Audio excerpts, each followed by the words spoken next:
possa, Senhor, fazer na nossa vida algo extraordinário, Senhor. Assim nós te oramos e desde já eu te agradeço. Usa mais uma vez o pastor Fernando essa noite.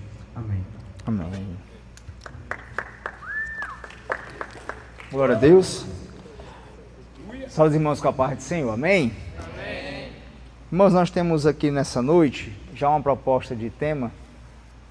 Quem me passou foi missionário Paulo Roberto.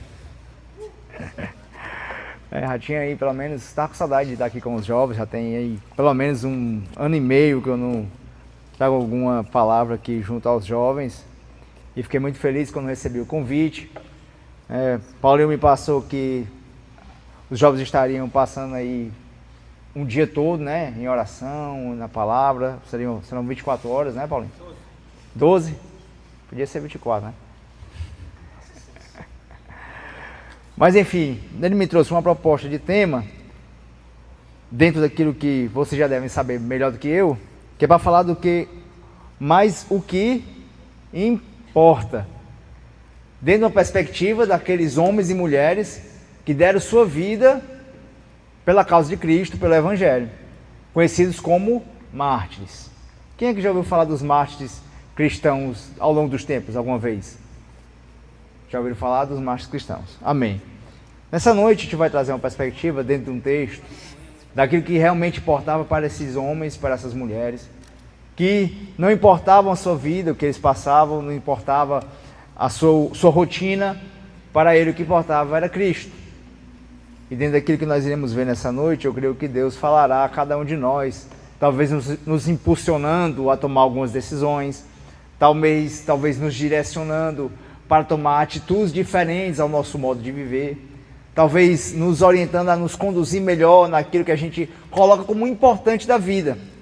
Porque tem muita gente querendo dizer para a gente o que é importante. Chega para a gente e diz assim, olha, o que é importante para você deve ser a sua carreira profissional.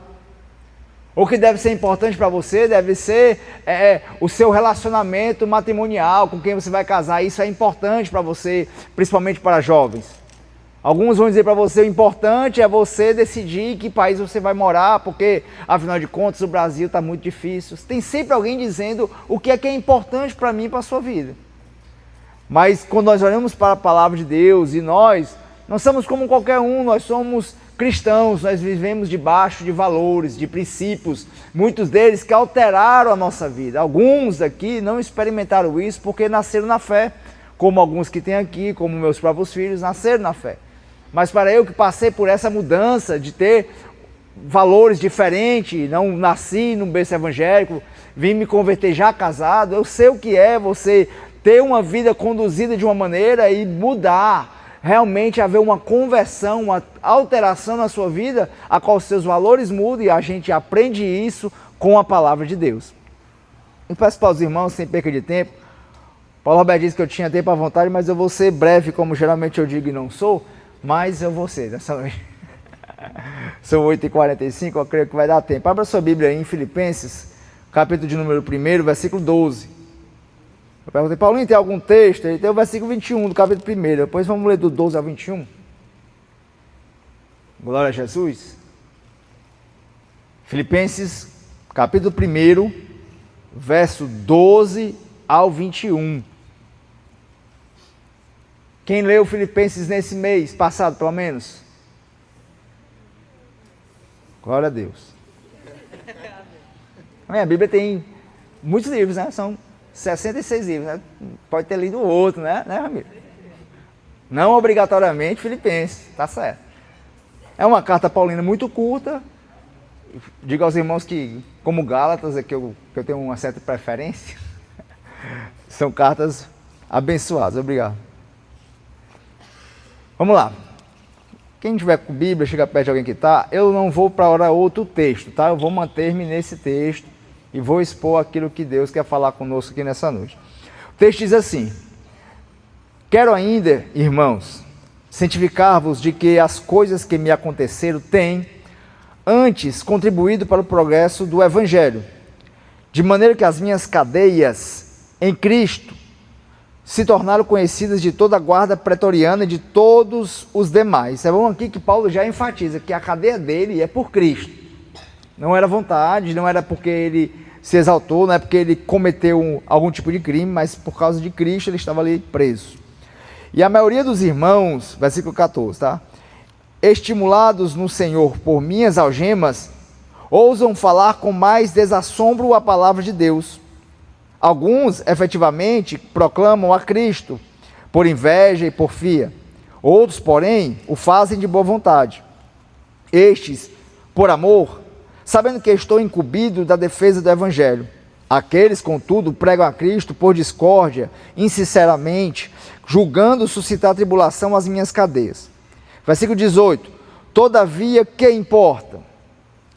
Uma vez que Cristo, de qualquer modo, está sendo pregado, quer por pretexto, quer por verdade, também com isso me regozijo. Sim, sempre me regozijarei, porque estou certo de que isto mesmo, pela vossa súplica e pela provisão do Espírito de Jesus Cristo, me redundará em libertação.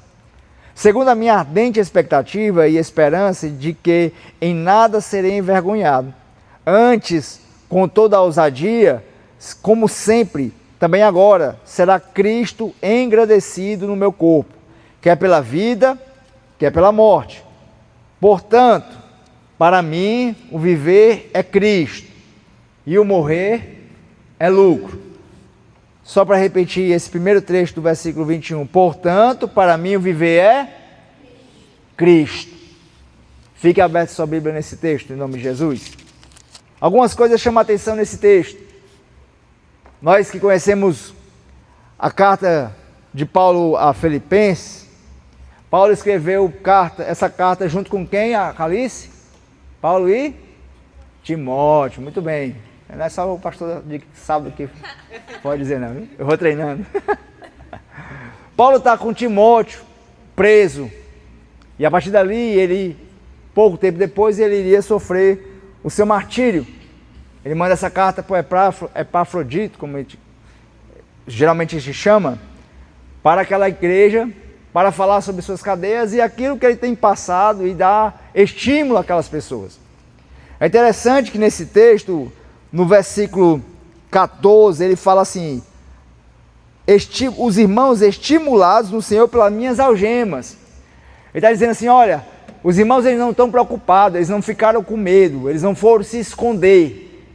Eu estou preso e eles não ficaram atemorizados pela minha prisão, como aconteceria nos dias de hoje. Imagine a gente estar aqui na igreja e chegar aqui alguém, uma comissão da polícia, e dizer assim, olha, o pregador tal pregou algo que não se pode mais falar e ele vai ser preso. O que aconteceria com muitas pessoas? Deixariam de falar aquilo para não ser preso também. Se a gente vê alguém, até somos alertados, olha pastor, você não pode mais falar isso porque corre o risco de ser preso. É bem verdade que o nosso pastor aqui não tem nenhum problema com isso, não está preocupado com isso. A gente vê muito claramente aqui. E quando a gente olha para a Bíblia, a gente vê homens e mulheres, e dentro da história do cristianismo, pessoas que não se importaram com a sua comodidade, não se importaram com o seu conforto, não se importaram com a sua com segurança. O que importava para eles era, como o próprio Paulo fala, o viver era Cristo. E na era que nós vivemos, e nós todos estamos inseridos nessa, e principalmente essa geração de vocês, está inserido onde muitas coisas concorrem para a nossa atenção. Muitas coisas buscam a nossa atenção e nos conquistar. Facilmente somos levados a colocar todo o nosso desejo, nosso coração, talvez num trabalho, talvez em uma profissão, talvez numa educação que a gente está tomando ali, num ensino, muitas vezes em algo que a gente valoriza, porque aquilo que a gente valoriza, aquilo que a gente passa mais, a gente dedica toda a nossa energia, a gente dedica toda a nossa vida, e na nossa geração tem se multiplicado a cada dia mais coisas que têm tentado conquistar, disputar a nossa atenção. Só que a pergunta que a gente tem que fazer para essa geração é: o que tem sido importante para essa geração? O que realmente essa geração que nós vivemos busca como algo importante? É fácil de perceber que as pessoas hoje se preocupam muito com a sua imagem, não é verdade? Todo mundo quer estar bem vestido, todo mundo quer estar no shape, não é? É por isso que quem vende canetinha aí emagrecedora está ficando rico. O pessoal está injetando coisa que não sabe nem o que é. E aí, por quê? Porque as pessoas, é claro, quem me conhece há muito tempo sabe que eu já pesei 133 quilos. É óbvio que eu não queria pesar 133 quilos, eu queria emagrecer. Mas não tinha nada a ver com questão de imagem. Mas hoje o culto à imagem, ele é muito buscado. Se a pessoa é bem vista, se a pessoa é bem arrumada, até porque você pegar uma pessoa, chegar, você nunca viu na vida, ela está bem arrumada, com um belo de um terno, ou mesmo uma roupa comum, ela está bem vestida, bem aparentada, um corte de cabelo, cheiroso, você geralmente vai dar mais crédito se do lado dele chegar um mendigo mal vestido, às vezes sem chinela, porque as pessoas olham para essa característica da imagem e colocam valor nessa imagem. E aí se coloca dentro da sociedade aquilo como o que importa também é a imagem. Mas outras coisas também importam para essa sociedade, algo chamado de aprovação. Todo mundo quer ser aprovado no seu ciclo social. Ninguém quer ser visto como alguém que é contraditório, ou pelo menos que contradiga aquele ciclo que está. O que fatalmente acontece é que as pessoas se amodam ao ciclo, ao ambiente onde estão. Por exemplo, você anda com um grupo de pessoas que gostam, sei lá, de surf. Daqui a pouco a pessoa está usando um short de taquetel, a chanela havaiana, um bonezinho, uma camiseta regata. E ela está fazendo assim, dizendo, e aí, bro? Não se fala mais hoje, é minha época que eu surfei muito tempo, viu? Graças a Deus. Tive um tempo bom de pegar umas ondinhas ali em Caraí. Era assim que a gente vivia, meu irmão. Chegava aqui naquela Bezerra de Menezes ali, pegava um ônibus 6 horas da manhã, ia para Calcaia, da Calcaia. E aí se amoldou, toma o molde daquele padrão ali, porque ninguém quer ser, pelo menos, reprovado socialmente aonde está. Para as pessoas importa ser bem visto, ser bem recebido, ser aceito num grupo. Sim ou não, irmão? É fácil de perceber isso. E as pessoas buscam com afinco, como algo de valor, participar de um corpo e ser bem visto, e às vezes nem compactua muito com aquelas pessoas às vezes estão defendendo, mas para poder não sair dali e ser aprovado, ela passa a aceitar coisas que culturalmente, ou socialmente, ou moralmente estão divergentes daquilo que acredita, mas para não perder o acesso de aprovação àquele grupo, ela passa a abrir brechas para aquilo que não deveria convir. E aí, principalmente falando aqui para nós como cristãos. Outra coisa que importa, status, número de seguidores, de quem alguém tem, as pessoas, o que as pessoas pensam, número de seguidores. Olha só, alguém que você olha assim, essa pessoa aqui tem 300 seguidores. A primeira coisa que as pessoas pensam é, esse aqui ninguém nem olha, vou seguir também não. Mas alguém que está ali fazendo propaganda de um levantamento de braço para mostrar como é que o ombro fica forte. Hoje eu vi um meme até engraçado, que a mulher fazendo um vídeo, levantando o braço assim, ó, para mostrar o que é que tem. Lá atrás o filho dela vestido de Batman, em cima de uma bicicleta ergométrica, fazendo gesto e subindo e descendo assim da bicicleta.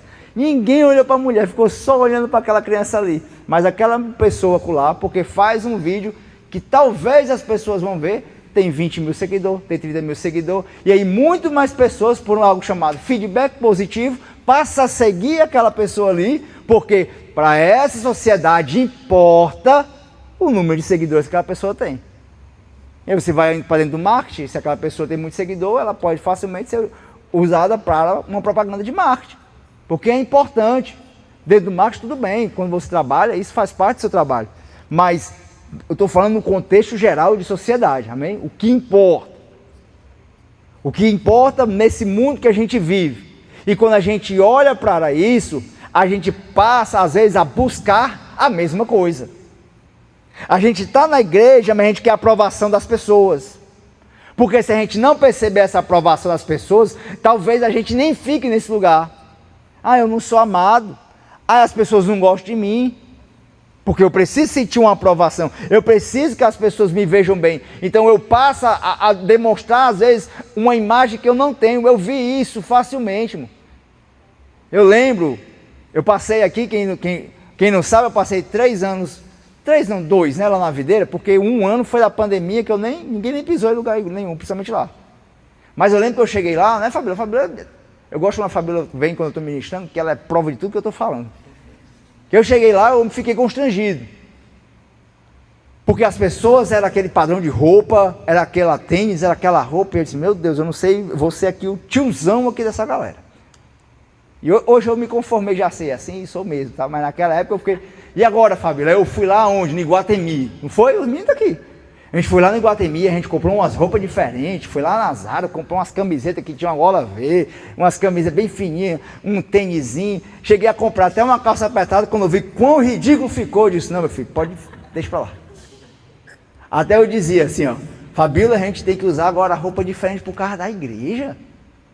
Só que quando eu ia para os grupos de crescimento, e eu participava de grupos de crescimento de casais, líderes de casal para sempre, era específico, eu chegava na casa dos irmãos em cantos tão distantes, tão simples, eu dizia, meu Deus, as pessoas, elas vestem uma imagem para estar dentro da igreja, uma imagem que elas de verdade não são.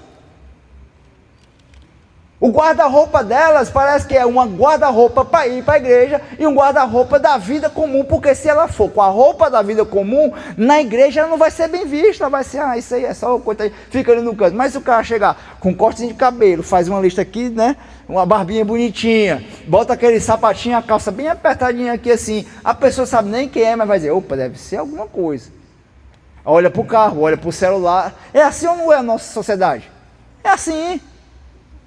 Só que a gente começa a moldar o cristianismo para esse tipo de padrão de valor, a gente está minimizando demais aquilo que teve tanto valor para homens e mulheres que entregaram a vida pela causa de Cristo. A gente está pegando a vida dessas pessoas e minimizando com o grande valor que eles deram. Ei, eles já fizeram a parte deles, mas cabe a nós hoje fazer a nossa.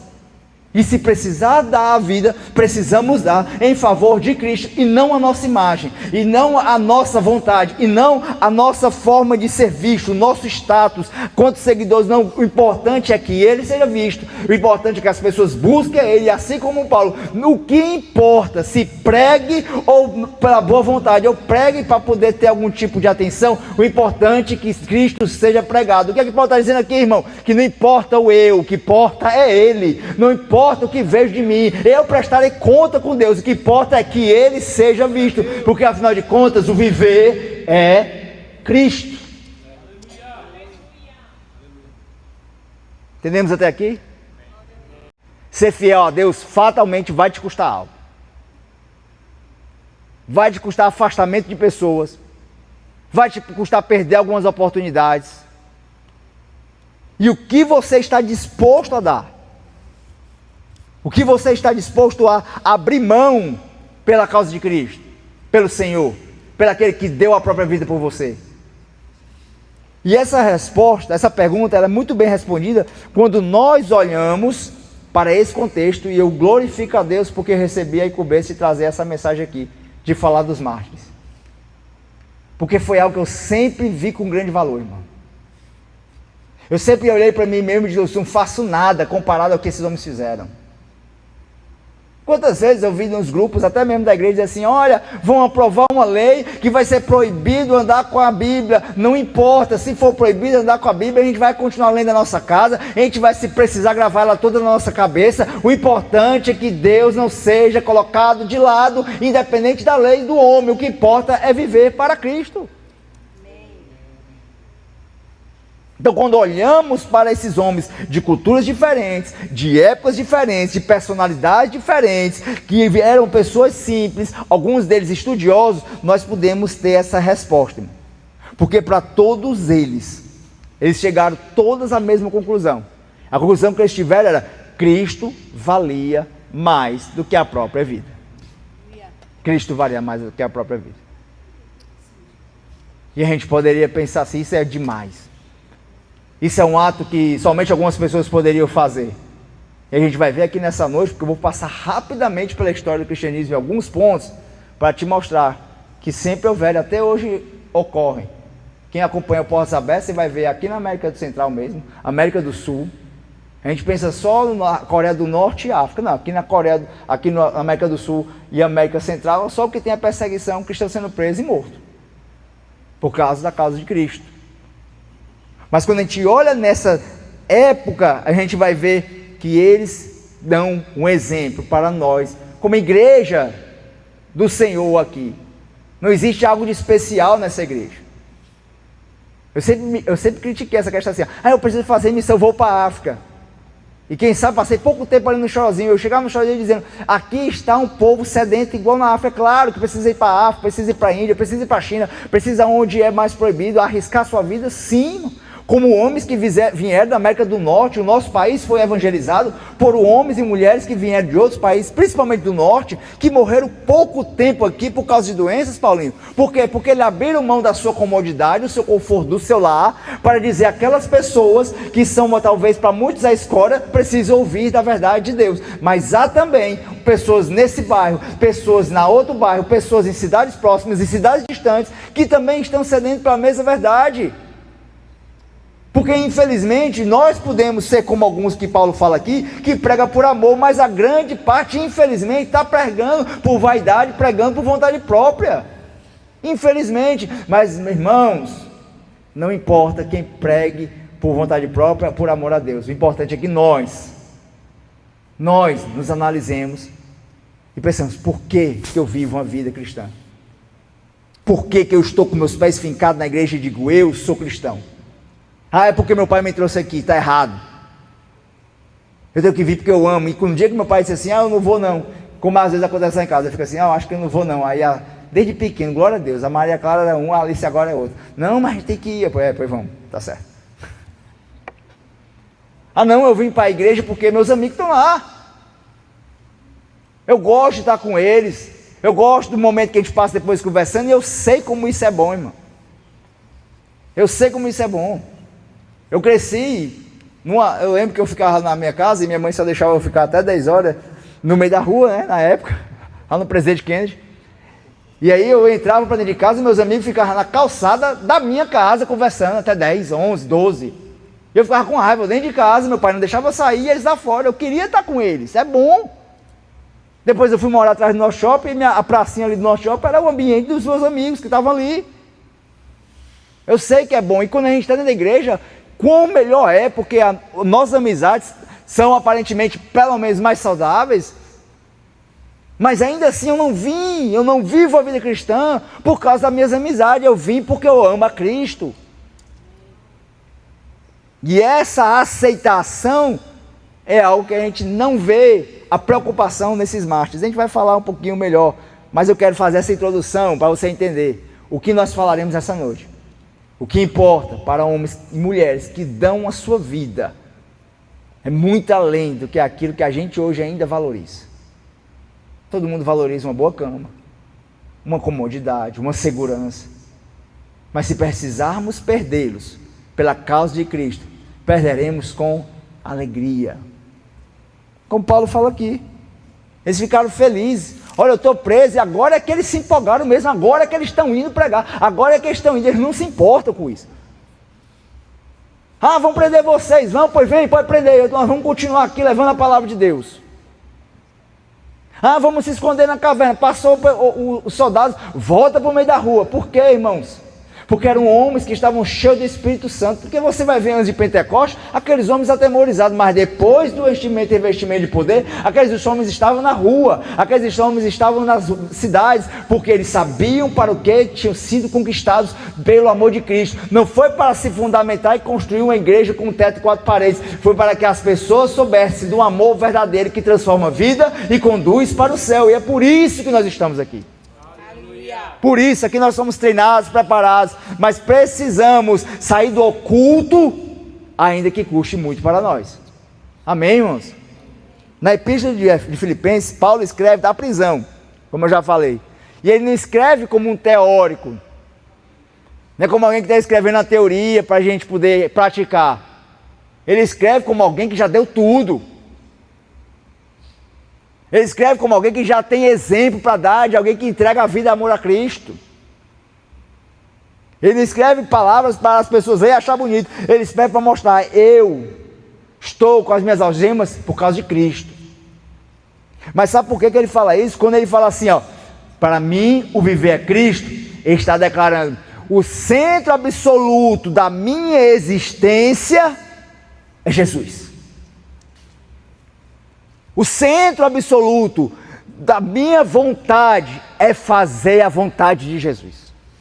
O centro absoluto, talvez um dia não foi, não importa, talvez até agora ainda há coisas que concorrem com essa centralidade de Jesus, mas a partir de hoje eu me predisponho a dizer, eu não deixarei que nada tire a centralidade de Jesus da minha vida, porque é para Ele que eu vivo, o meu ar que eu respiro é para a glória dEle, o meu trabalho é para a glória de Cristo, o meu estudo é para a glória de Cristo, eu ando para que o nome dEle seja exaltado, o meu casamento glorifica ao Senhor, a minha condução, eu como pai, a minha condução, eu como esposo, tem que louvar ao Senhor, mas isso só acontece quando Cristo é o centro, porque quando Cristo é tirado do centro, alguém vai estar no centro, e geralmente esse alguém é você, sou eu, e aí vai ser o que eu gosto, vai ser o que me agrada, e aí no meu casamento eu vou estar brigando com a minha esposa, aí nos meus amigos, se alguém discordar do que eu falei,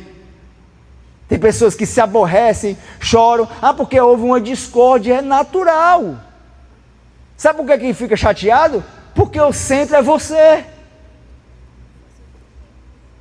Mas quando em nosso relacionamento Cristo é o centro, eu não deixo que alianças sejam quebradas, eu não deixo que relacionamento de inimizade seja desfeito por coisas que sejam exteriores.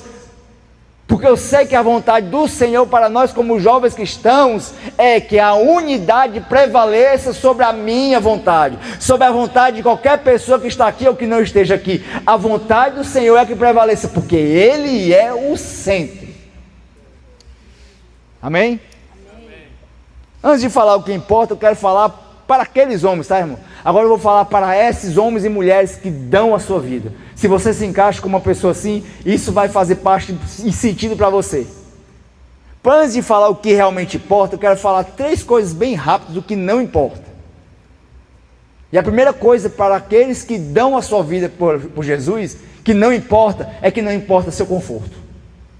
Não importa. Quando a gente olha, os apóstolos entenderam isso muito cedo. Porque eles eram perseguidos e eles saíram felizes. Porque eles entenderam, irmão. Quem lembra do Sermão da Montanha vai lembrar. Bem-aventurados os que são perseguidos pelo nome de Jesus. Quando eles eram perseguidos, Paulo, eles entendiam que eles eram dignos de sofrer. Eles não se sentiam dignos de sofrer por Jesus. E eles saíram felizes porque eles eram perseguidos. O Evangelho nunca prometeu um conforto terreno como algo prioritário. Nunca prometeu. Às vezes você vê multidões dentro de cenários de locais de igreja com muito conforto, com boa ambientação, onde a preocupação é a atmosfera para levar as pessoas a ver Jesus. A Jesus está ali sendo representado. É uma performance maravilhosa. Porque aquilo que está se buscando para as pessoas é o conforto, mas o Evangelho, a Bíblia, pelo menos a que eu tenho, não sei a sua, mas a que eu tenho aqui, irmãos, ela nunca prometeu um terreno confortável. Nunca.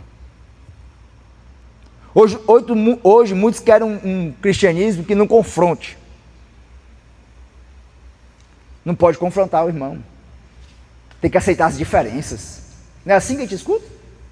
Quando a gente vê um debate daqueles que tem na internet, que os caras só falta se pegar e tem gente que se escandaliza. Como é que pode cristão debatendo, quase se pegando? Você sabia que na história da igreja, e aí vou falar pós-idade medieval, tá? Pós-idade medieval, que inicia-se a época das universidades, lá em 1100, você vai ver que tudo que era resolvido era em debate.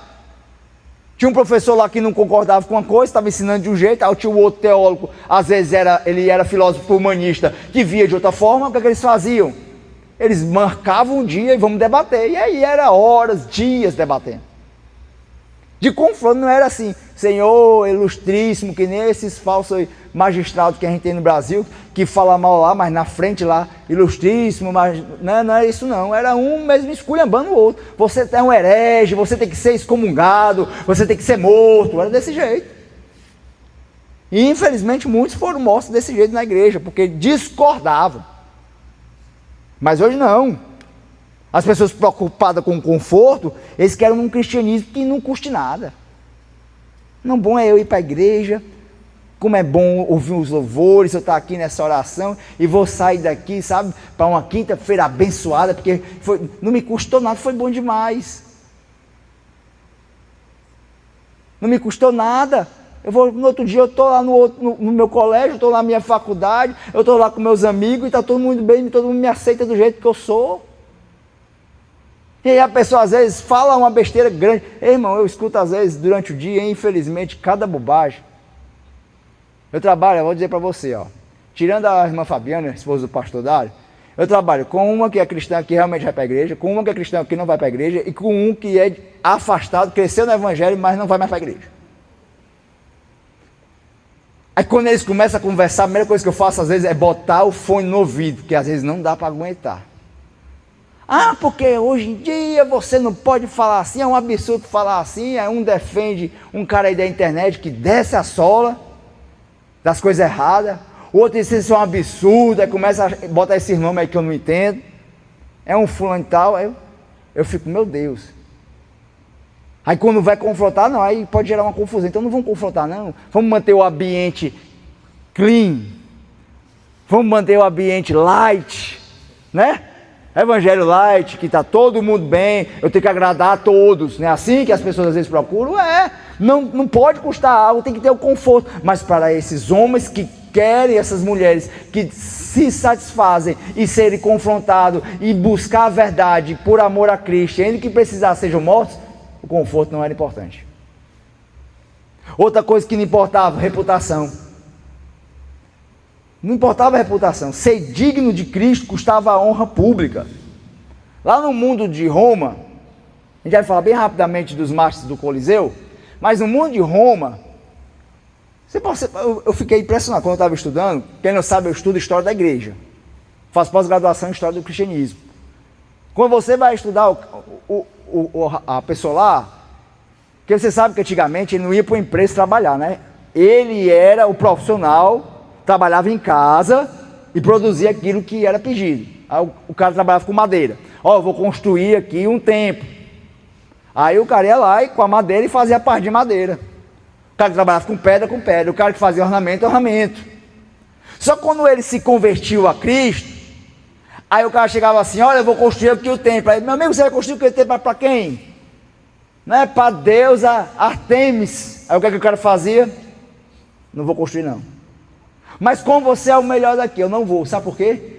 Porque para ele, melhor era perder a reputação, perder a profissão, perder o dinheiro, do que perder a comunhão com Deus. Porque o pecado para eles era uma abominação. O cara trabalhava com vinho, plantava uvas, fazia o melhor vinho, e naquela época os vinhos eram feitos, eram aromatizados, eram colocados ervas, e eles conheciam na região toda os melhores. Aí quando ele se convertiu, vou comprar vinho para quê? Não, é para fazer uma grande festança de adoração, vai ter um Deus, porque sempre existia adoração a Deus naquela época. O que ele fazia? Não posso vender, não vou entregar para você. Mas você, olha, ninguém nunca mais vai comprar de você. O que ele diz? Não importa. O que acontecia com essas pessoas? Era colocado para o canto, era escanteado. A família deles começava a não querer mais andar com eles. Acontecia como acontece com a gente às vezes, né? Eles não iam para os aniversários, porque sabia que ia ter uma adoração pública a algum Deus. E eles começaram a se afastar. Porque aquelas pessoas naquela região do Império Romano, eles eram vistos muitas vezes como subversivos, como pessoas estranhas, como pessoas perigosas, mas para eles a reputação não importa. A reputação não importa.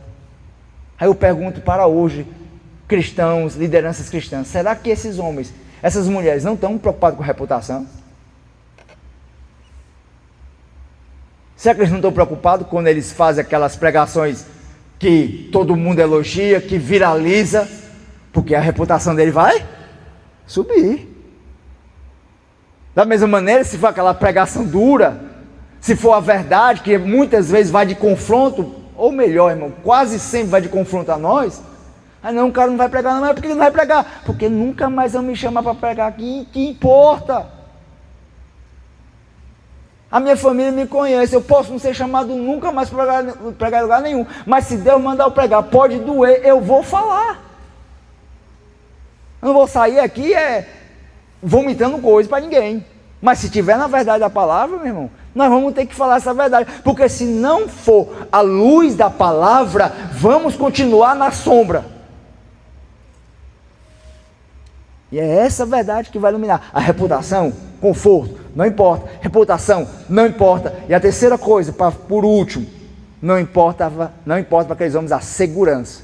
Eu quero falar aqui uma coisa antes de mais nada. Segurança é algo legítimo. Eu não estou dizendo aqui que a gente tem que se despreocupar, sair andando no meio. Não estou preocupado com segurança não. Vamos evangelizar lá na Rocinha. Sobe todo mundo aqui meia-noite. Ninguém me conhece. É isso que eu estou dizendo não, tá? Estou dizendo, eu vou chegar lá na Caucaia, que... Irmão, pensa esse negócio, um lugar, eu não sei você. Quando eu vou lá na Caucaia, eu sinto um peso espiritual tão grande naquela região ali. Ali é algo assim, na época a última vez eu fui lá, depois a gente foi comer pizza, eu comi a pizza assim, até estranho. Assim, meu Deus, parece que estou cercado de demônio, assim, um negócio... Infelizmente, não estou dizendo para você se meter assim, no meio da azul, não vai acontecer nada não, vai que você leva um tiro e morre. Não é isso que eu estou dizendo não. O que eu estou dizendo é que não importava a segurança, porque a segurança não era um valor supremo. Porque entenda uma coisa, quando você coloca a segurança, sua segurança, e aí eu vou falar de segurança física, segurança financeira, tá? Segurança financeira. O que é isso? É você ter um controle das suas finanças ao ponto que você está tranquilo, você pode pagar uma necessidade, aí as pessoas buscam ter uma segurança financeira. É legítimo? É, mas não é supremo, porque quando você coloca a segurança como senhor da sua vida, e o que é isso?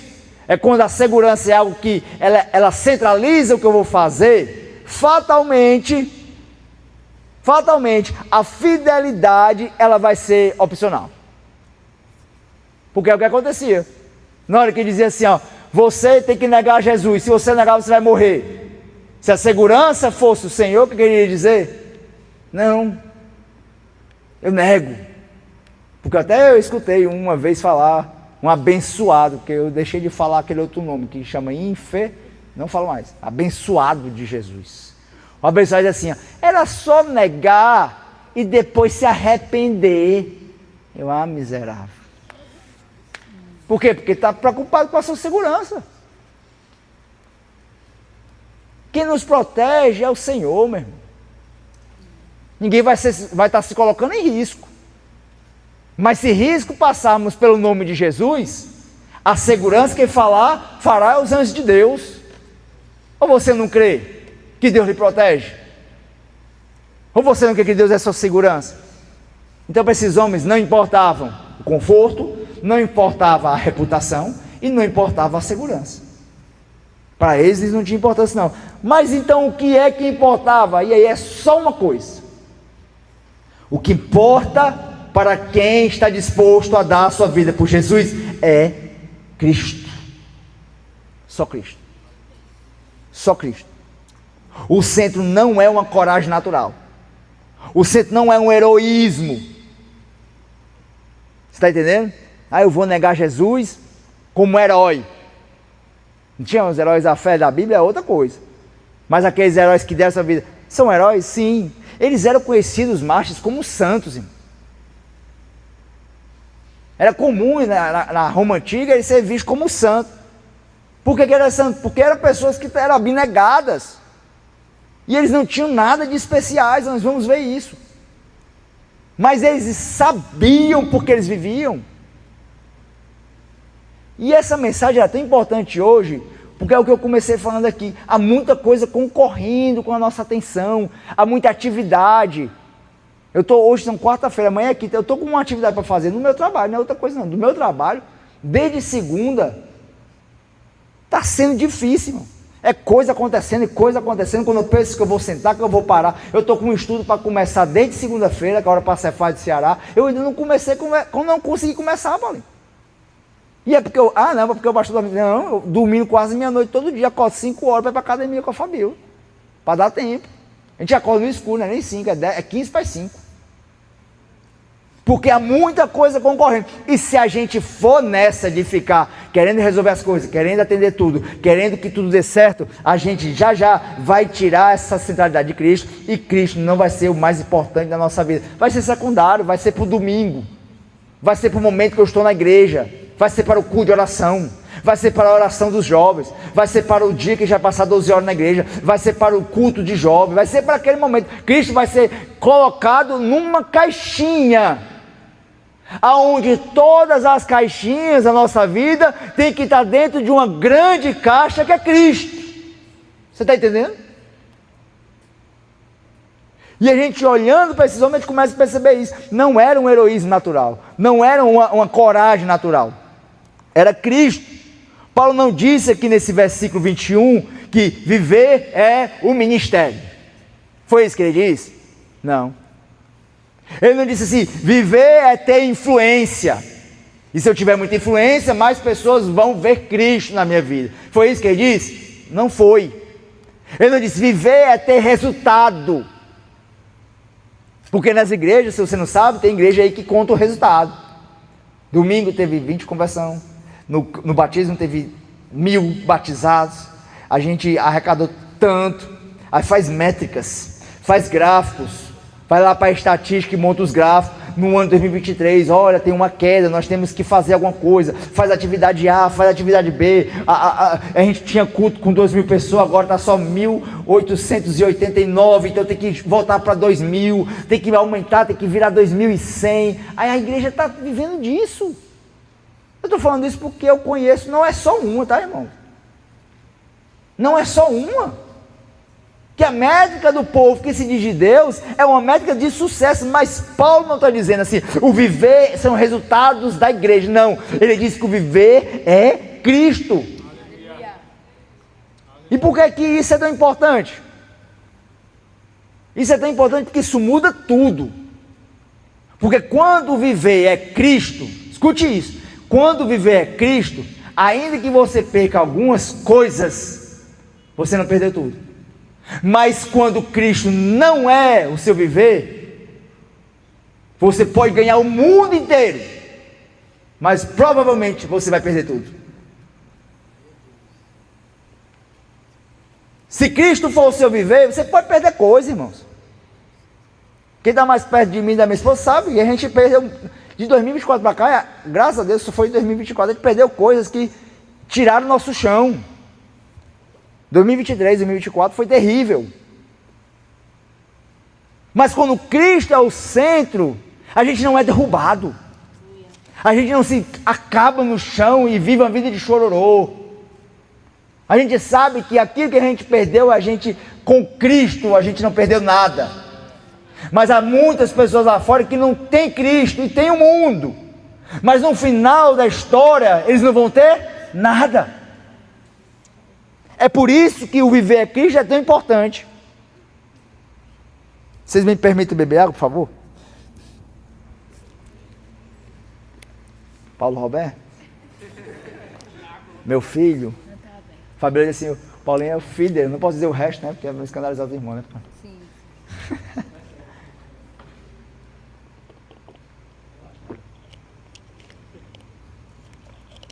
Vocês estão entendendo até agora, irmãos? Amém? Eu quero enfatizar bem isso, porque é o cerne dessa mensagem. É o cerne daquilo que Deus está falando aqui. Para a gente passar pela história e entender um pouco como esses homens viveram, eu vou rapidamente, são 9h26, eu acho que eu gasto só mais uns 10, 15 minutos. A gente vai ver no começo da história cristã com os apóstolos. Os apóstolos eles foram, lógico, os primeiros a serem perseguidos. E a gente vai ver na tradição cristã preservar o testemunho do martírio de alguns apóstolos. Quem não sabe, o primeiro apóstolo que foi martirizado foi Tiago, irmão de João. Tiago, irmão de João, ele morreu em 44 depois de Cristo. Ele foi morto à espada, mando de Agripa I, para alegrar pessoas que estavam lá acusando os cristãos. Depois nós vamos ver André sendo martirizado. Nós vamos ver tradicionalmente se falar que Pedro foi crucificado, e a pedido dele, crucificado de cabeça para baixo, na mesma época da morte do apóstolo Paulo. Nós vamos ver os apóstolos ser os primeiros a serem perseguidos. Mas o ponto central dos apóstolos não é a gente entender como é que esses detalhes históricos dessa perseguição, porque vai ter um que foi morto, amarraram um braço num cavalo, amarraram o braço no outro, botaram os cavalos para correr um para cada lado, o cara foi rasgado no meio dos apóstolos. Só teve um que não foi martirizado. Quem foi? Foi João. Foi lá para a ilha de Patmos e lá recebeu o Apocalipse. Mas tentaram, viu? Tentaram matar o homem, porque não conseguiram. O único que não foi martirizado foi João. Mas o detalhe não é esse. O detalhe aqui da vida dos apóstolos é único. É porque os apóstolos viram Jesus ressuscitado. Eles entenderam que Jesus tinha ressuscitado, irmão. E quando eles viram que Jesus ressuscitado, isso redefiniu a escala de valor dos apóstolos. Você vai ver na Escritura que até eles verem Jesus ressuscitado, eles veem e não acreditam. Os homens andaram com Jesus no caminho de Emaús e não entenderam que era Jesus. Mas quando eles entendem da maravilhosa bênção de que Deus, Jesus, ressuscitou, e isso é o centro da nossa vida com Deus, entender que porque Ele ressuscitou, nós também ressuscitaremos, isso mudou uma escala de valor daqueles homens. E aí a gente olha para os apóstolos como pessoas que, para eles, Cristo valia mais do que a vida. Para os apóstolos, valia mais. Eles não morreram tristes, eles morreram na perseguição, felizes, como o próprio apóstolo Paulo vai falar aqui em Filipenses capítulo 1. Depois da ressurreição, a morte já não ocupou mais o trono do medo daquelas pessoas. Eles tinham medo. Se eu não me engano, é em Marcos que Jesus vai chegar e dar uma repreensão neles, porque eles estão tudo com medo trancado. Quando ele ressuscita, ele vai lá e estão tudo com medo trancado. Eles passaram 3 dias de tormento. Enquanto o Sinédrio, as pessoas que mandaram crucificar Jesus estavam todos se alegrando, se preparando para a Páscoa, estavam lá os discípulos tudo com medo trancado. E Jesus chega lá e repreende eles. Mas quando eles entenderam, isso mudou. O medo deixou de ser medo. É por isso que eles não tinham essa preocupação com a segurança. Porque eles sabiam que ainda que morressem, eles iriam ressuscitar. Mas aí, de uma forma prática, hoje talvez ninguém esteja pedindo a nossa morte. O mundo talvez, Paulinho, não esteja pedindo a nossa morte, não. Ele não quer a nossa morte. Não é isso que o mundo está querendo, mas ele vai pedir algumas coisas importantes. O mundo vai pedir a sua lealdade. Vai pedir a lealdade àquilo que o mundo vende para você. Seja fiel a essa vida desregrada. Seja fiel a você ser feliz. Mano, teve uma vez, eu vou ter que contar essa, que eu fiquei escandalizado com uma pastora. A gente estava conversando, eu e a Fabíola, e a pastora disse assim, não é daqui, viu, irmão? Não é daqui. Ela disse assim, olha, tem um filme muito bom que eu assisti no cinema, maravilhoso. Mas é bom, vamos assistir esse filme. Eu não lembro o nome, irmão. Mas era com aquele ator que faleceu, Paulo Gustavo, é? Com aquela outra lá, que eles viajam, e a vida deles, a mulher ia se separar, e ela se separa no final. E termina aquele filme, o homem arrependido na audiência de separação, ele diz que quer voltar e a mulher diz, não, eu não quero. Eu vou ficar só. Aí termina ela tomando banho no mar, eu nunca esqueci, e dizendo, o importante é eu ser feliz.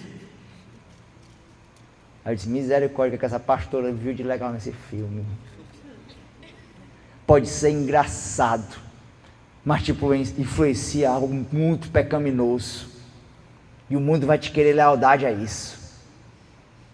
O mundo não pode pedir a sua morte, mas ele vai pedir a sua consciência. Para quê esse negócio de consciência limpa? Vai vender um carro que não presta para nada? Não importa, o bom é você ganhar. Quanto mais você ganhar, melhor. O cara é vendedor de uma loja, sabe que o produto não presta, mas ele está lá vendendo com a melhor coisa do mundo, ele sabe, cristão, e o mundo está dizendo, renegue sua consciência. Você está entendendo, irmão? Ele não pode pedir a morte não, mas ele está pedindo essa lealdade, ele está pedindo a consciência, ele está pedindo a pureza. Ser puro, jovem, para que isso? Experimente esse cigarrinho aqui, que vai deixar você nas nuvens.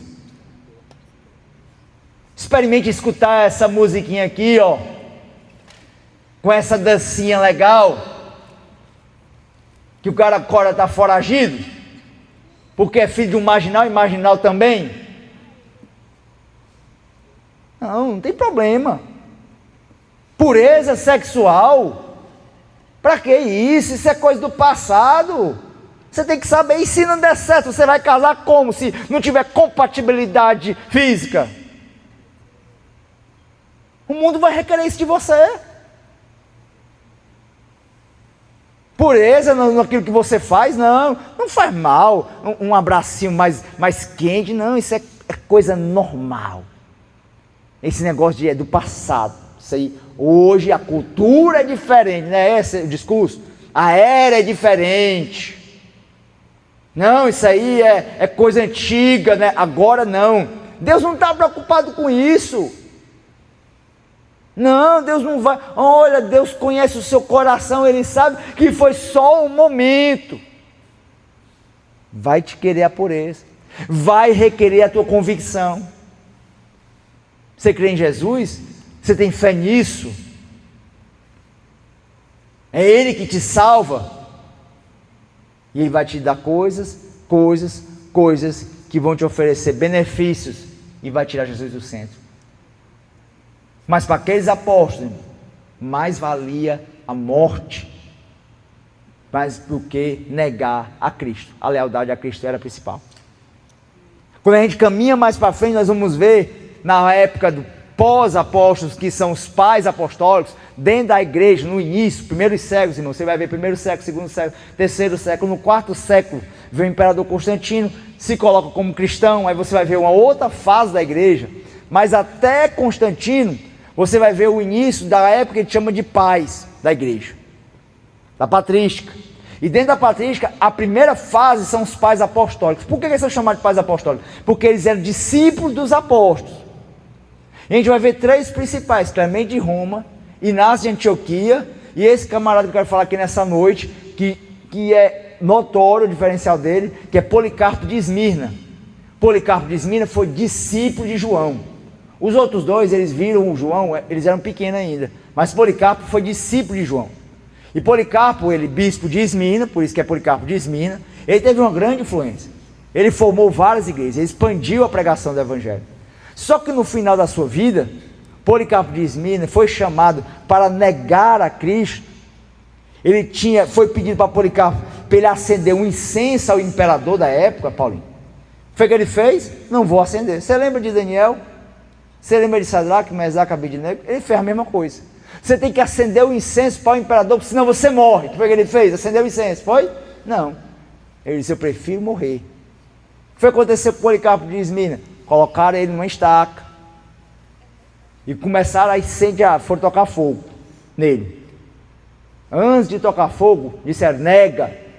Aí ele falou uma frase que é conhecida até hoje, que ele diz assim, ó: nesses 86 anos, e aí a gente não sabe se ele tinha 86 anos ou era 86 anos que ele servia a Cristo, mas ele diz: nesses 86 anos eu sirvo ao meu Deus, ele nunca me fez mal. Não blasfemarei contra o meu Senhor. A carta que fala tudo isso é conhecida como o martírio de Policarpo. Se você tiver interesse, você procura depois. Martírio de Policarpo. Ele vai falar que, e aí você acredite se você quiser, vai dizer que a chama começou a ser acesa, só que não matava Policarpo, milagrosamente não queimava ele. Tiveram que colocar uma estaca, uma lança e furar ele para matar ele, porque ele não se consumia. E aquele fato ficou tão notório que as pessoas que viram aquele relato começaram a propagar que ele era um santo, que ele era diferenciado, porque ele não houve aquele fato miraculoso. Sendo verdade ou não, o que importa é que ele não recusou renunciar ao Senhor, porque para Policarpo, Cristo valia mais do que a segurança. Ele poderia dizer: eu vou ficar aqui mesmo, já fiz tudo, estou bem, a igreja aqui me apoia, 80 e tantos anos de vida, para que eu vou passar por isso, por essa necessidade de ser morto aqui, queimado? Mas ele foi até o fim, porque para ele era importante a lealdade. Não é como ele morreu que é importante, mas é como ele viveu. E deixa eu dizer uma coisa para você: Não é natural que uma pessoa de repente morra por Cristo. Não vou dizer para você, aceitei Cristo, hoje já vai morrer por Cristo. Tá? Talvez alguém aqui diga assim, eu morrer por isso, eu venho para a igreja, eu gosto, eu estou aqui, mas morrer, se eu chegar bem ali, o cara quiser me matar, eu vou deixar, porque eu estou pregando alguém. Talvez não seja natural a pessoa dizer que vai morrer por Cristo, mas deixa eu dizer uma coisa para você, quando você aprende a viver por Cristo, aí morrer passará a ser natural. Você está entendendo? Quando eu vivo para Cristo, e como é que eu vivo para Cristo, pastor? É quando eu mantenho uma disciplina espiritual, quando eu tenho um relacionamento com o Senhor no secreto. Eu estava lendo Richard Foster, naquele Celebração da Disciplina, que é muito bom, por sinal. Richard Foster diz assim, olha, o homem não consegue pela vontade própria largar o pecado. E eu já até preguei isso várias vezes. Se eu digo assim, eu falhei, eu digo, nunca mais eu vou falhar. Vou dar um exemplo.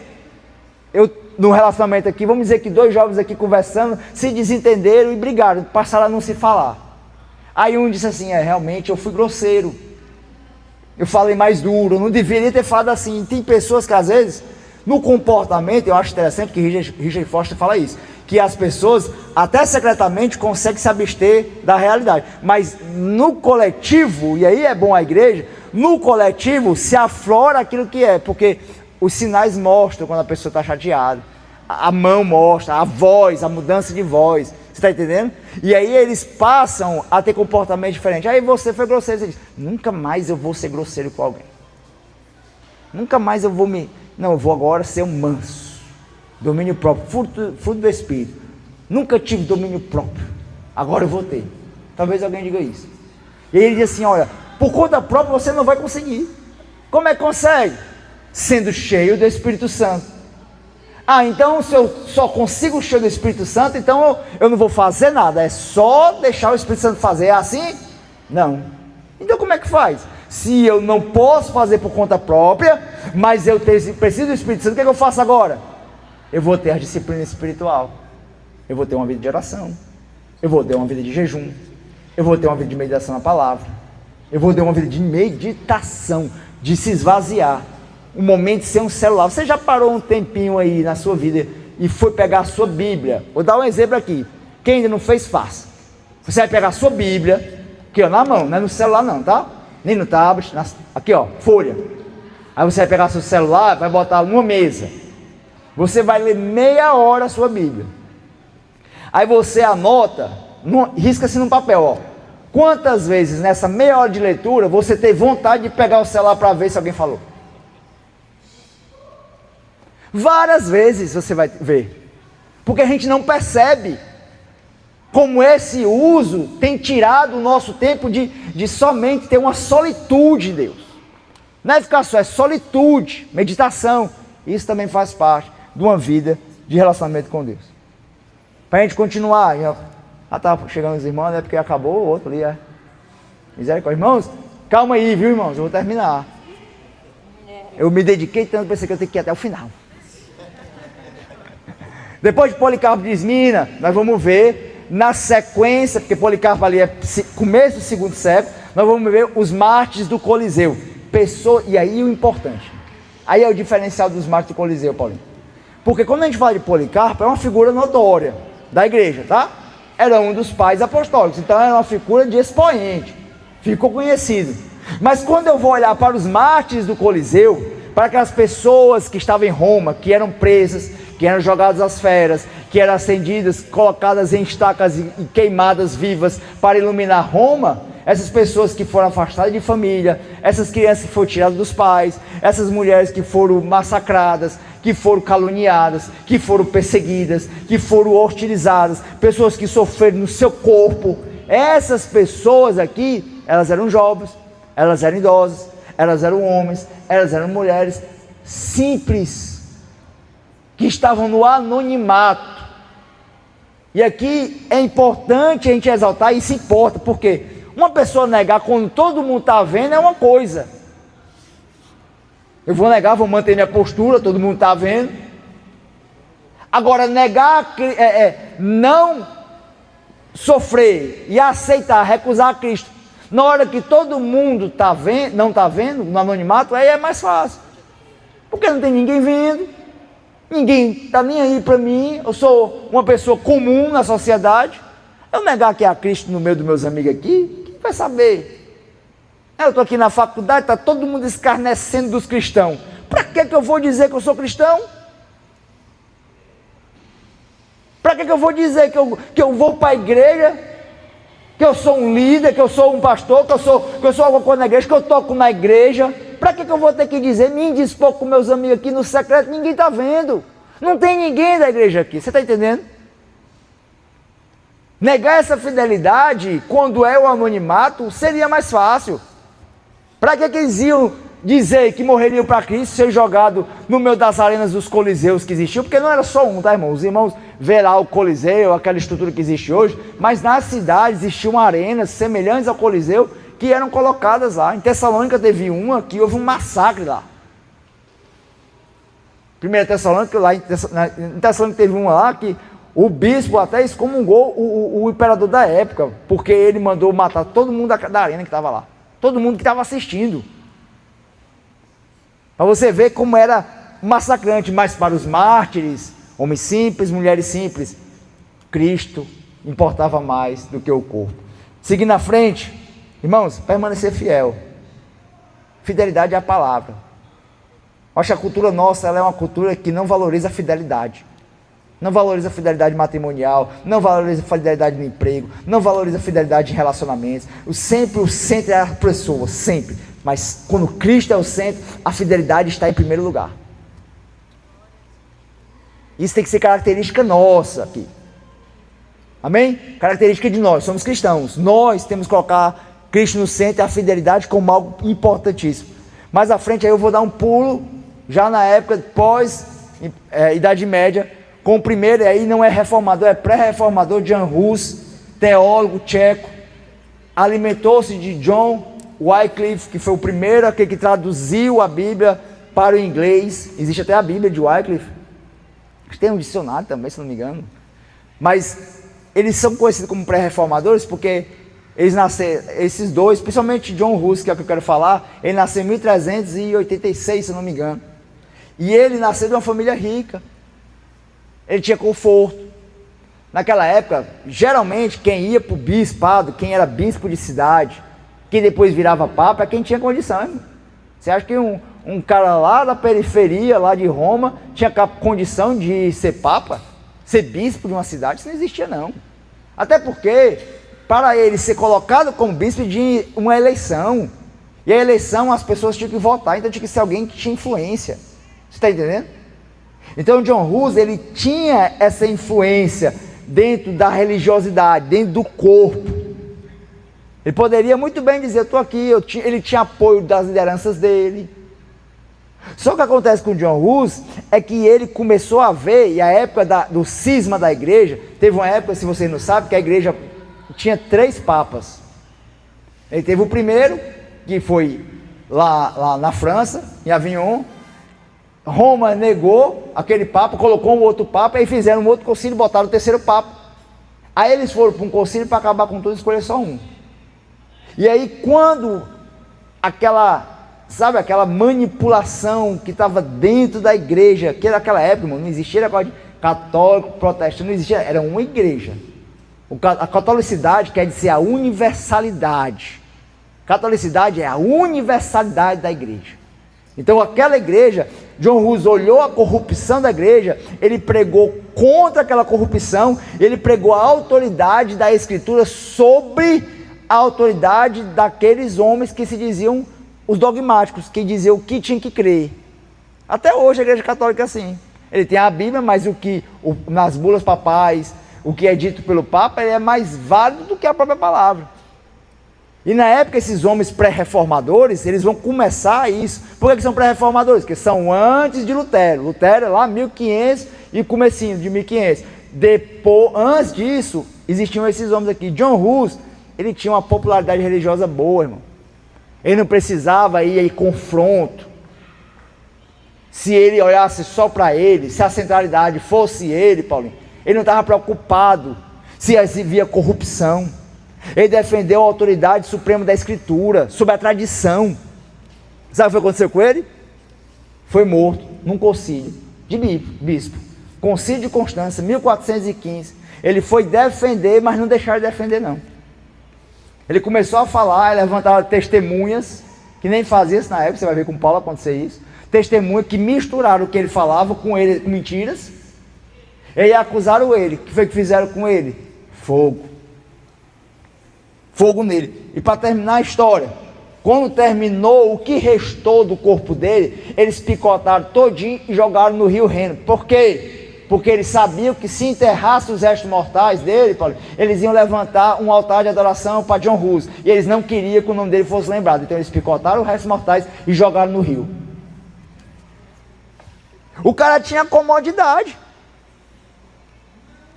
Mas para John Hus, 1415, anota aí, Cristo valia mais do que a popularidade religiosa. E hoje em dia as pessoas querem popularidade. Hoje em dia o bom é ser popular. Não, irmão, o bom não é ser popular, não. O bom é agradar a Jesus. O bom é ser popular no céu. Há momentos que seguir Cristo significa não agradar o sistema. O sistema é religioso. Seguir Cristo é não agradar ambientes, muitas vezes. Seguir Cristo é não agradar os círculos religiosos. Eu lembro que eu fui para uma expo evangélica logo faz muitos anos. Aí o pastor Valtinho pregou lá. Aí o pastor, não é o Silas, como é o nome, o outro, o Samuel Munguba Júnior, estava lá, né? E eu já fui alguns meses lá do Munguba Júnior, como era a comunidade do amor ali, perto de Mosse, antes de vir para cá. Como um bocado de gente aqui já foi.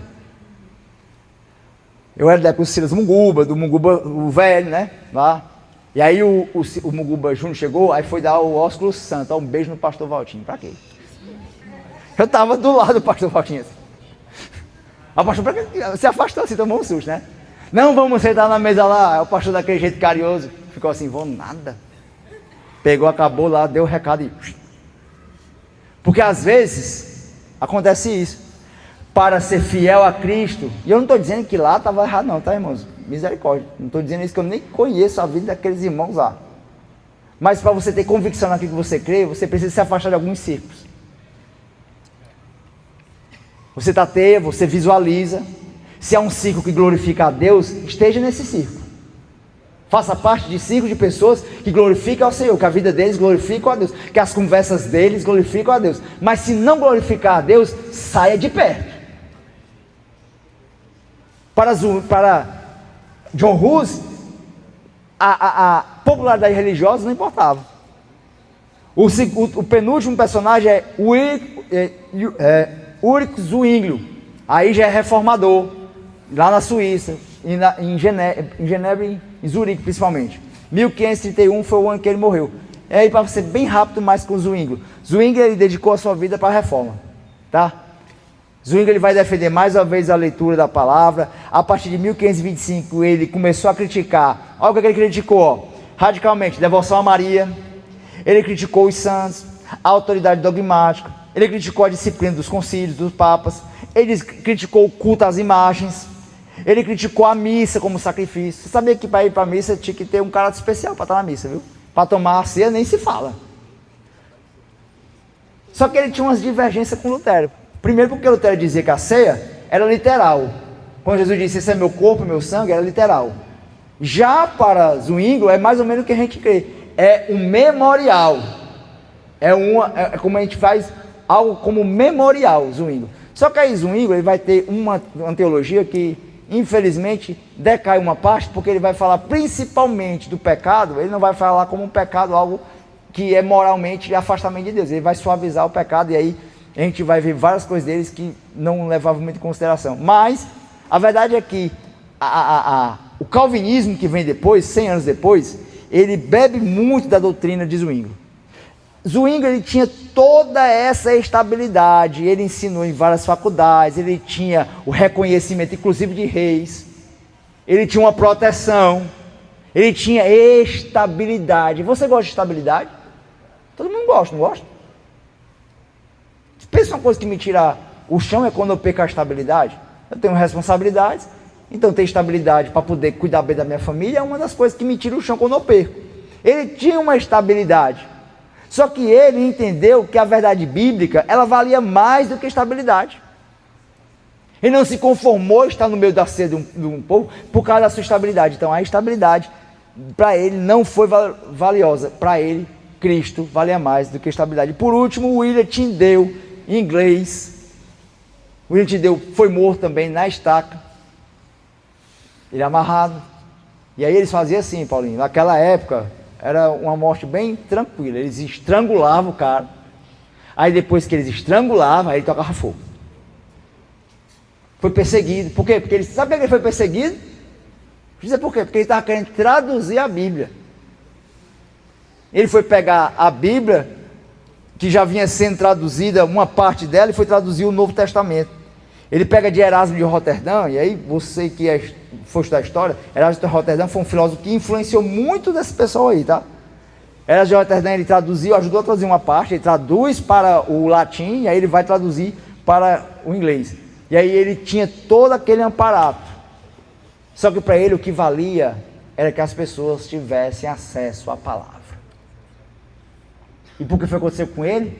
Morreu queimado. Aí eu pergunto a vocês, será que é importante te valorizar a escritura que nós temos em mãos?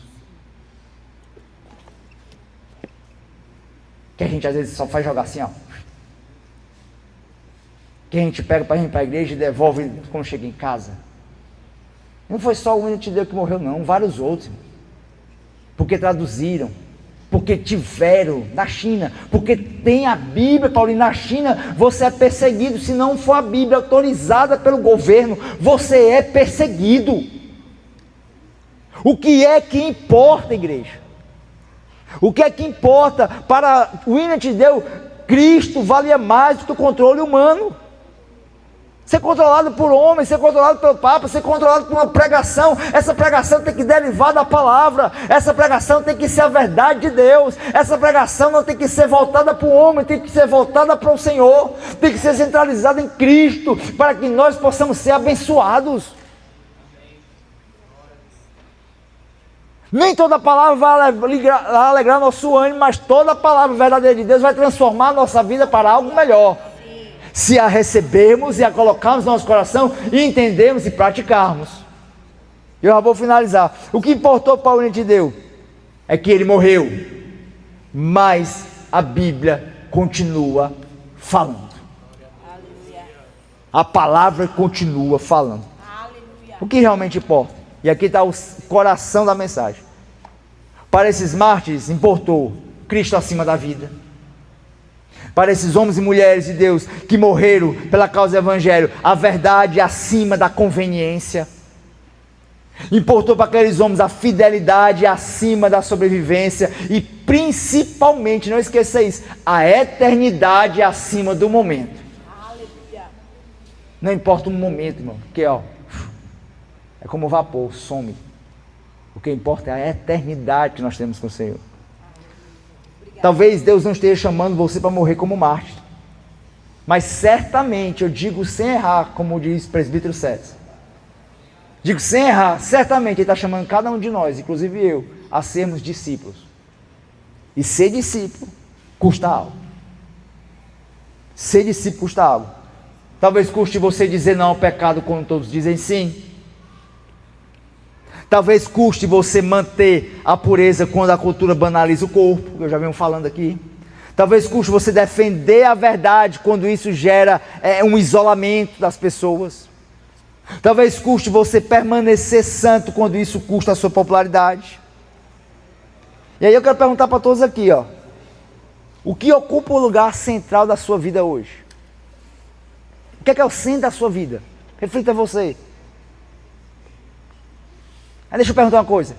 Quando tira os aplausos, sobra Cristo? Quando tira a performance da gente como cristão, sobra Cristo? Quando eu estou só no meu quarto, sobra Cristo? Quando eu estou com o meu celular na minha mão, Cristo está presente? Quando eu estou na minha roda de amigos, Ele é presente naquele lugar? Ele está lá? Os mártires não morreram, irmão, porque eles amavam a morte, não. Eles morreram porque eles amavam a Cristo mais do que a vida. Quando lemos Filipenses 1 e vemos Paulo falando, o que Paulo está querendo dizer não é um romantizar a morte, não é isso, o sofrimento. Paulo nunca romantizou o sofrimento, por mais que muitas vezes se coloque num lugar de sofrido. Mas a questão é que ele declara que o valor supremo dele é Cristo. Valor supremo, acima de tudo, de todos, como a gente louva. Saia dos louvores, igreja. O valor supremo sempre tem que ser Cristo para nós. E se não for, nós devemos nos arrepender e recolocar Jesus no centro da nossa vida. Porque viver é Cristo. E para Paulo, como ele diz, morrer é lucro. Quando Cristo é o nosso viver, a morte perde o valor para a gente. Não é ser igual os muçulmanos, não. Estão esperando a morte para ganhar o que vai ter lá, não, tá? Eu lembro quando eu nasci Jesus, tudo era... como é? Que a gente fala que a gente vai ter o quê? O galardão. Diminuiu mais, não foi falar de galardão, mas na quando tudo era galardão. Aí eu vou morrer, vai ter galardão, então eu tenho que fazer isso porque eu vou ter mais galardão. Se eu não fizer, vai ter menos galardão. O galardão é importante. Estava igual os muçulmanos, vai morrer para ter não sei quantas mulheres, não sei o que, não importa o que vai ter. O que vai ter lá de melhor é a presença de Deus. E eu só vou ser feliz na presença de Deus no céu quando eu conseguir ser feliz com a presença de Deus aqui agora. E eu só vou ser feliz com Cristo aqui agora quando Cristo for o centro. Está doendo, mas eu vou terminar. Agora eu vou terminar agora. Fica de pé em nome de Jesus. Tem os irmãos tristes, todos com sono. Vou terminar só com uma afirmação, tá? O mundo hoje, sempre foi, a gente cresce com isso. O mundo está sempre perguntando aqui, assim, o que você será? Ramiro, o que é que você vai ser? Ícaro, você vai ser o quê? O Ícaro não lembro, mas eu lembro do Ícaro bem pequenininho. Viu? O que você vai ser? O mundo quer saber. Você chega numa conversa de... Né, você já foi para Natal, final de ano, assim, na família toda. E aí, está estudando o quê? Todo mundo quer saber o que você vai ser. O mundo quer saber o que você vai ser. Mas o Evangelho, ele pergunta assim, quem Cristo é para você? Pastor, mas há uma diferença muito grande na pergunta. Não é. Na verdade, é a mesma coisa. Saber quem Cristo é para você. Sabe por que é a mesma coisa? Porque quando a gente tem essa resposta certa, todo o resto da nossa vida passa a fazer sentido. Saber quem Cristo é na nossa vida, tudo encontra lugar. Eu vou saber quem realmente eu sou. Eu não sou o contador da empresa tal. Eu não sou o auditor do órgão tal que eu ainda vou ser. Amém? Amém? Eu sou filho de Deus. Eu sou amado do Senhor. Eu sou sacerdote do Senhor. Eu tenho Cristo como centro, e tudo aquilo que concorra contra Ele e quer me tirar da sua presença, eu vou tirar da minha vida, porque nada vai me afastar de Cristo, nada mais importa, não importa segurança, não importa conforto, não importa reputação, não importa a vida, não importa estar bem com os amigos, o que importa é Cristo. Aprendemos essa noite com os mártires que vivem até hoje para dizer: eu digo não ao mundo, eu digo não à carne, eu digo não aos favores do mundo, eu quero o que Deus tem para mim, eu quero o que Ele preparou para mim, e eu só vou aceitar isso como algo de bom quando Cristo for o centro. Amém? Amém. Aplauda Jesus.